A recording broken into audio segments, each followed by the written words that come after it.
Work on this 24 by 30 acrylic portrait again. Hope you're doing well. We're going to continue to work on some midtones and enhancing the colors and values throughout. Just want to show you how you can use the acrylic glazing technique to benefit your portrait, to transition from a detailed sketch into a beautiful painting without losing the likeness and adding vibrancy, luminosity, and smooth shading at the same time. I'm going to dive in here in just a bit. But before I begin, I would just like to ask a blessing on this painting session. So Father, I ask a blessing on this painting as I work on it. In Jesus' name, I just pray that you would help me to be able to get the next parts of it done, help me to get the shading and blending developed. I pray that the students watching would be blessed as they watch this, and I pray that you would heal anybody that needs healing and provide for anyone that needs provision. We ask this blessing, we give you thanks in Jesus' name, amen. All right, so I'm going to zoom in here kind of on the left hand side, and it's going to continue adding some different levels of shading here.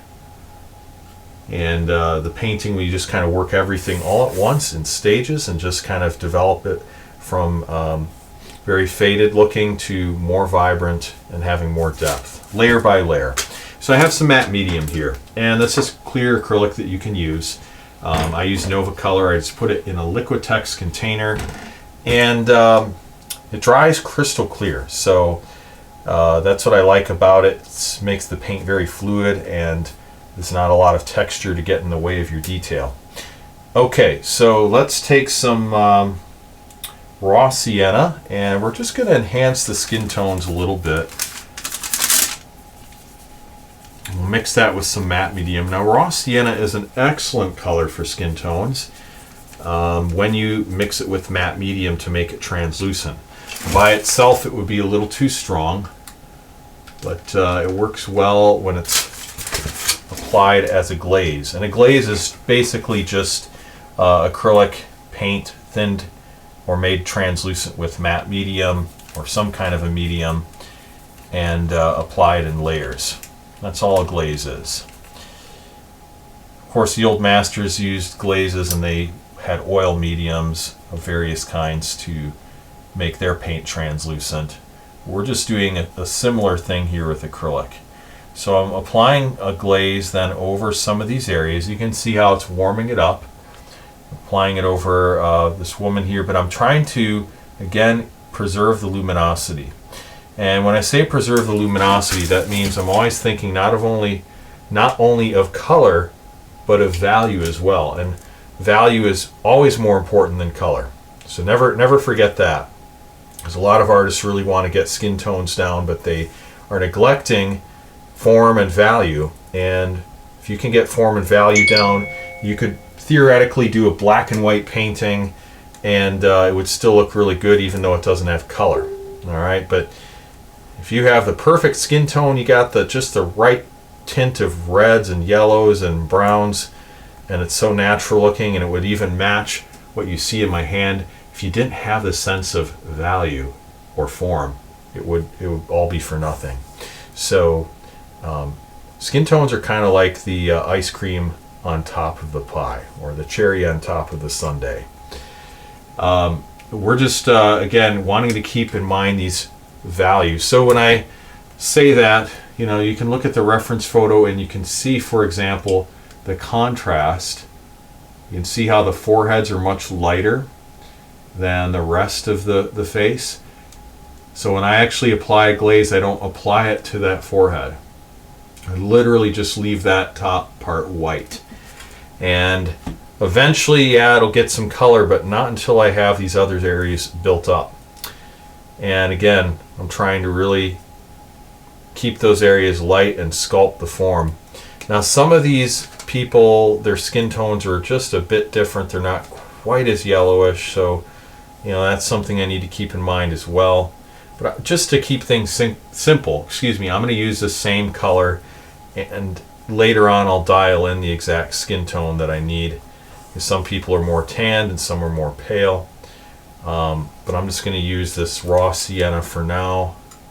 I think maybe I'll add just a little bit of pyrrole orange to this. All right, Pyro Orange is over here, and that's just a really nice red-orange color. And some people use cadmium red light, but I don't like cadmium because it is a toxic element.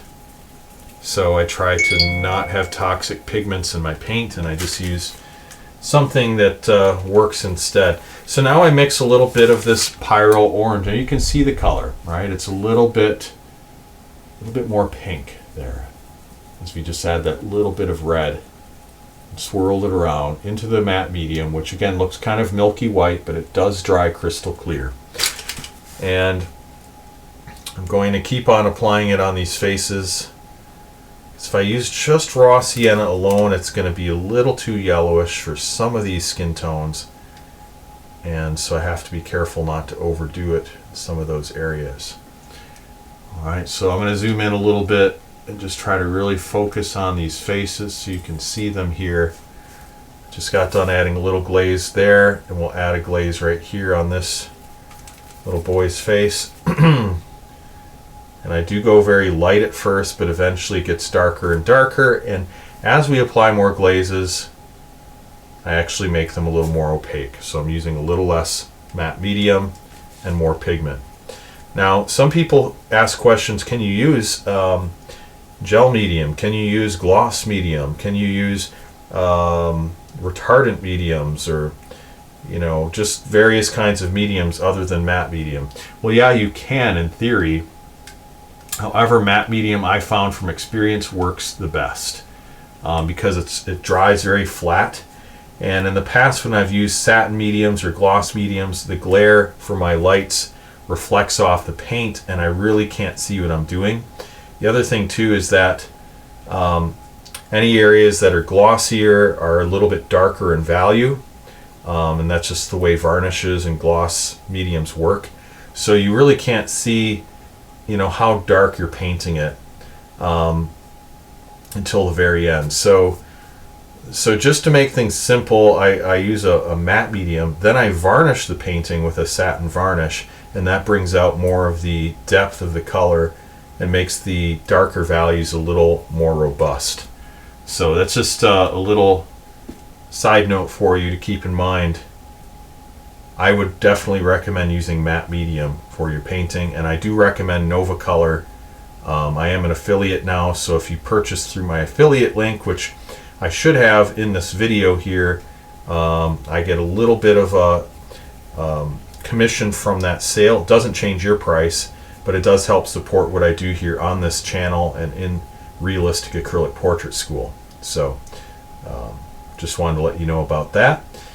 And by the way, if you like what I'm doing here, you like these training videos, these tutorials on how to paint using the acrylic glazing technique, give this video a thumbs up, because that helps this video to be seen by more people.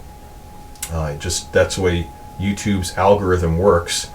And the more people that see this, the more people get helped. It also means that more people eventually will join my school, and then that in turn supports what I'm doing here. It's primarily the way I support doing these free tutorials for you and support my family, paying the bills, is through the students that are subscribed to my all-access membership at Realistic Acrylic Portrait School, or take some specific classes. So it's just something to keep in mind. So you're doing, even if you never did sign up as an all-access member in my school, though I would love to have you join, even if you just watch these free videos and get value out of them, you'll really be able to help me just by liking and subscribing to this channel. So I really appreciate you doing that, and I appreciate you. Well, we're going to continue on here. Let's just move this camera over and make sure that we're showing everything that's going on. And now we're going to add a little bit of this glaze to these faces on the right, and I'm just using this flat brush. It's nothing fancy. It's like maybe a 1/2 inch flat, something like that. We're just adding these glazes here. Eventually I want to switch to something maybe a bit smaller, just so that I can get a little more precision. In fact, let's do that pretty soon here. Let's switch to this flat right here. This is a really small one. This is a size 2, and this is maybe about 1/4 of an inch thick. If you can see that. It's a little hard to show because of my auto focusing. You might be able to see it now. That's what it looks like. And it's actually an angled brush, so that gives me a little more precision too. Alright, so now I'm applying it over here on the right hand side, and I'm just going to move this over.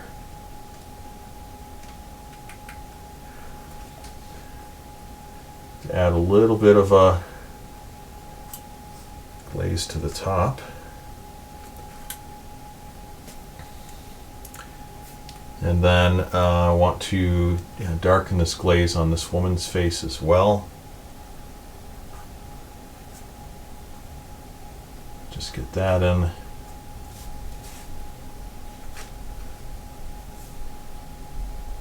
Okay, and so now we're getting a little more form here. Let's go down to the lower half of their bodies as well. But I tell you what, maybe I should do a different video for that. So you'll probably see it here in this channel, because I think I'm going to record it right after this. I don't like these videos to get too long, or they get a little bit long to upload and they're a little too much for people to watch. So let's stop off this video right here.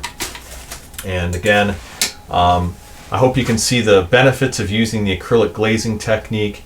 I hope you enjoyed this video. Of course, give it a thumbs up, subscribe, all that good stuff. And lastly, check out my website, realisticacrylic.com. There I have several tips, tutorials, beneficial guides you can print out that show you skin tones and shading step by step on free PDF guides. So check that out at realisticacrylic.com. Look forward to teaching you more here on this channel, showing you more of my painting process. So thank you so much for watching. God bless, and we'll talk to you soon.